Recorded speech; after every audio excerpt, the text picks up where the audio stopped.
কোঠা আন্দোলনকে কেন্দ্র করে বিটিভি ভবনের ঘটনায় দুঃখ প্রকাশ করেছিলেন চিত্রনায়িকা শমিকা স্যার। তিনি নাট্যজগতের এক পরিচিত মুখ ছিলেন। বর্তমানে অনেক জেনারেশনই তাকে চেনেন। তবে তার পরিচয়টা দেব আজকে ভিন্নভাবে। তিনি ছিলেন শহীদুল্লাহ কায়সার এবং পান্না কায়সারের মেয়ে। তার মা একজন লেখিকা ও সাবেক সংসদ সদস্য। শহীদুল্লাহ কায়সারকে আমরা সবাই চিনি।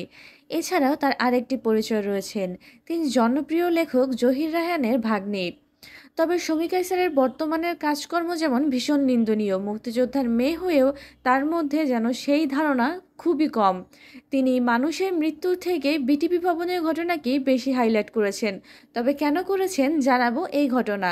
তিনি মোহাম্মদ আরাফাতকে বিয়ে করেছিলেন, যিনি আওয়ামী লীগের একজন নেতা ছিলেন। পরবর্তীতে অন্য আরেকজনকে বিয়ে করেন। চলুন জেনে নেই মোহাম্মদ আরাফাত, যিনি কিনা এই কয়েকদিন বেশ পরিচিত মুখ ছিলেন। মোহাম্মদ আলী আরাফাত একজন বাংলাদেশি শিক্ষাবিদ ও আওয়ামী লীগের রাজনীতিবিদ ও জাতীয় সংসদ সদস্য ছিলেন।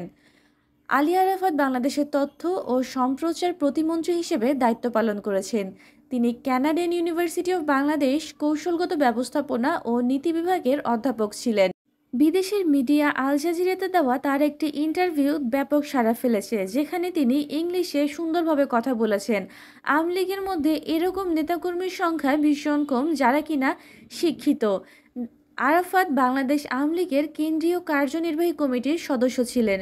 ২০২৪ সালে অসহযোগ আন্দোলনের পর রাষ্ট্রপতি জাতীয় সংসদ বিলুপ্ত করলে তিনি তার সংসদ সদস্য পদ হারিয়ে ফেলেছেন। এবার আসুন তার সঙ্গে বলি শমী কায়সারের কী সম্পর্ক। তিনি শহীদুল্লাহ কায়সার এবং পান্না কায়সারের মেয়ে শমী কায়সারকে ২০০৮ সালের ২৪শে জুলাই বিয়ে করেছিলেন। তবে সেই বিয়ে খুব বেশি দিন টেকেনি। ২০১৫ সালে তাদের বিবাহ বিচ্ছেদ হয়। এরপর বিয়ে করেন শারমিন মুস্তারিকে।